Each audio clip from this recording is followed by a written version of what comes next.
ऐसे गए गुजरे व्यक्ति के साथ बेटी का विवाह करके मैं पछता रहा हूं। और देखो तो यह कितना उदंड है कि मैं यहां पहुंचा और मुझे प्रणाम तक नहीं किया।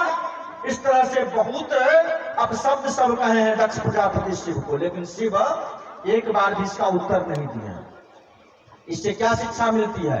माता पिता सास ससुर गुरु गुरुजन यदि कुछ गुस्सा में आकर के, अनर्गल गुस्सा में भी आकर के कुछ यदि अपशब्द भी कह दें तो जरूरी नहीं है कि उनको ईंटा का जवाब पत्थर से दे ही दीजिए, उस समय बर्दाश्त लीजिए, कर लीजिए। कोई उनके साथ मुंह नहीं लगाइए, तो शिव उस समय मुंह नहीं लगाए। लेकिन उनको बहुत कष्ट हुआ, यहाँ से गए, लौट करके दक्ष प्रजापति ब्राह्मण पुरोहित सबको बुलाए और बुला करके दक्ष प्रजापति कहे कि हमको यज्ञ करना है। तो यज्ञ का उद्देश्य पूछा जाता है कि किस उद्देश्य से यज्ञ करना है। हमको कोई आदमी पूछते हैं कि हमको भागवत कथा करनी है, पूछते हैं किस उद्देश्य से कीजिएगा। कोई कहते हैं कि निष्काम भक्ति से करेंगे जो भगवान का प्रेम मिले, कोई कहते हैं कि नहीं बेटा के जो नौकरी नहीं रहे हो तो इंटरव्यू सब रहे फेल भ जाते रहिए कबुला के ने जे बेटा पास भ जाते नौकरी भ जाते तो पहिल दरमाहा मिलते तो भागवत कथा करेगा। तो एक उसका एक उद्देश्य यह हुआ। किसी को होता है बाल बच्चा नहीं हो बियाह भेला 10 साल भ गए, डॉक्टर इलाज कऽ गेलै थक गेलै नहीं हो तो कहीं वंश वृद्धि हो खातिर करवे भागवत कथा, इसलिए भी लोग करते हैं। कुछ लोग आत्मा की शांति के लिए करते हैं। दुर्घटना में चच्चा गलन मृत्यु गलन उनपर आत्मा हतन भटके तो उनका शांति के लिए करवे तो है उद्देश्य पूछते हैं। तो संकल्प में वो बोला जाता है उद्देश्य, जिस उद्देश्य के लिए यज्ञ किया जाएगा वह बोला जाता है। इनसे पूछा गया जो उद्देश्य आपका क्या है यज्ञ करने का, तो शिव को बेइज्जत करने के लिए यज्ञ करेंगे, अपमानित करने के लिए। ब्राह्मण देवता लोग कहीं बात तो अच्छी नहीं है, किसी को बेइज्जत करने के लिए यज्ञ किया जाए ये अच्छी बात नहीं है, इसका परिणाम तो शुभ नहीं होगा। नहीं, हमको शिव को अपमानित करने के लिए यज्ञ करना है। तो जो विचारवान पुरोहित सब थे सब उठ करके चले गए, कहे कि ना ऐसा यज्ञ हम लोग नहीं करवाते हैं। लेकिन जो लोभी ब्राह्मण थे कि भाई यज्ञ होगा तो आमदनी होगी, तो वे सब वहां गए, रुक गए। जिसमें भृगु ऋषि रुक गए, जिनकी दाढ़ी उखाड़ लिया है वो आपको वीरभद्र जो है उनका दाढ़ी उखाड़ लिया पूरा, दांतों दिया तोड़ दिया, दाढ़ी उखाड़ करके दांत भी दिया तोड़ दिया।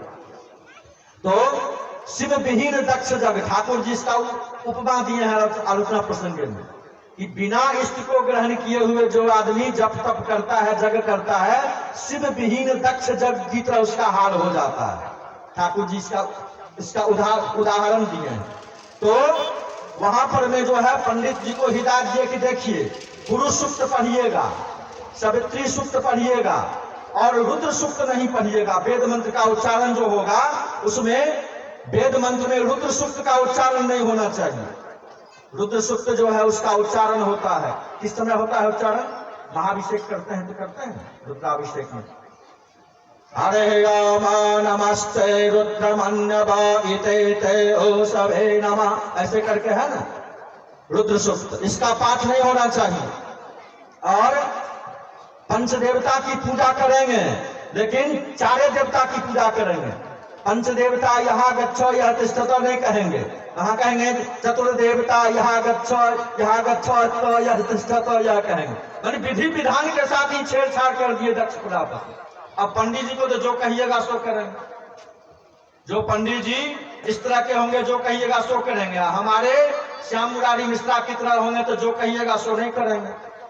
जो शास्त्र का विधान है वो कहेंगे, नहीं मानिएगा तो उठ करके देंगे, चल देंगे, कहेंगे हमको नहीं है करवाना, आप अपना करवा लीजिए किसी पंडित। तो ऐसा भी होता है। तो वहां पर में दक्ष प्रजापति यह सब यज्ञ में यह सब किए। और सब सती जो थी वह 60 बहन थी, सती 60 बहन थी। 59 बहन को न्योता दिए, सती को न्योता नहीं दिए। शिव के बैर के कारण सती देखी जो विमान से लोग जा रहे हैं, कहाँ जा रहे हैं, इसके पहले सती एक कांड कर चुकी थी, सीता का वेश बना चुकी थी, शिव उनका परित्याग कर चुके थे, माता का दर्जा दे चुके थे, तो सती बहुत कष्ट में थी। इसके बाद शिव की बात को काट करके वह अपने पिता के यज्ञ में गई। वहां जाने के बाद शिव का अपमान देखी और बहन सब जो है सो मुस्कुरा करके कही कि देखो केहन उठलूच है बिना न्योता के ले हैं यहाँ यज्ञ में। इस बात से बहुत कष्ट हुआ सती को।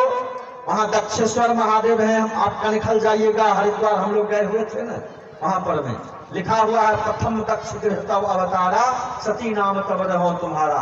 यज्ञ में वह गई, जाकर के देखी कि शिव जी का कहीं भाग ही नहीं है, शिव जी के मंत्र का पाठ ही नहीं होता है, शिव जी की पूजा नहीं हुई। वह कही कि शिव हमको मना किए थे जो नहीं जाना चाहिए बिना न्योता का। उनकी बात का खंडन करके मैं बहुत बड़ा अनर्थ कर डाली। इतना कह करके सती जो है सो यज्ञ के कुंड में गिर जाती हैं। हाहाकार हो गया। उसी समय वीरभद्र जो था वह दक्ष प्रजापति की गर्दन काट करके कुंड में गिरा दिया, भृगु ऋषि का दांत तोड़ दिया, दाढ़ी उखाड़ लिया, सबको अंग भंग दिया कर दिया। खैर बाद में सब देवता फिर जुटे। अब दक्ष प्रजापति के अथी में जो है, भौर में जो है एक तो मुंड ला करके जोड़ा गया। वह मुंड किसका था? तो बौतु का मुंड था।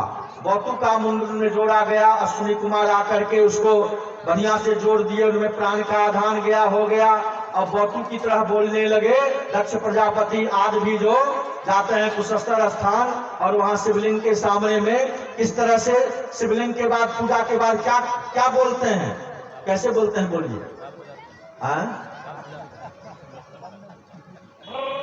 हाँ, ऐसे करके वहां पर बोलते हैं। तो बौतु की आवाज है। शिव हंसने लगे इस आवाज को सुन करके, शिव प्रसन्न हो गए। उसी दिन से प्रचलन हो गया कि भोला बाबा का जहां भी पूजा करेंगे इसी तरह से जो है सो आवाज निकाल के करेंगे तो खुश हो जाएंगे भोला बाबा। देखिए यह सब जो है उस समय का प्रचलन हुआ, आज भी रहा है, चल रहा है। तो इसी तरह से हुआ। इससे शिक्षा क्या मिलती है? इससे शिक्षा मिलती है, भागवत में बतलाया गया कि किसी के हाड़ मांस के शरीर को कोई प्रणाम नहीं करता है, उसके भीतर में जो भगवान निवास करते हैं उनको प्रणाम करता है। इसलिए ठाकुर जी कहते हैं सत्यानुसरण में कि कोई तुमको प्रणाम करता है और तुमको विशेष आपत्ति नहीं होती है, एक आध बार आपत्ति करके छोड़ देते हो, मन में विशेष कुछ नहीं होता है, तो समझ लो कि हम बड़ाई जो है चोर के रूप में तुम्हारे भीतर में प्रवेश कर गया है। तुरंत इस प्रवृत्ति को झाड़ बुहार करके नाश समाप्त कर दो, साफ कर दो, नहीं तो सब कुछ यह नष्ट कर डालेगा।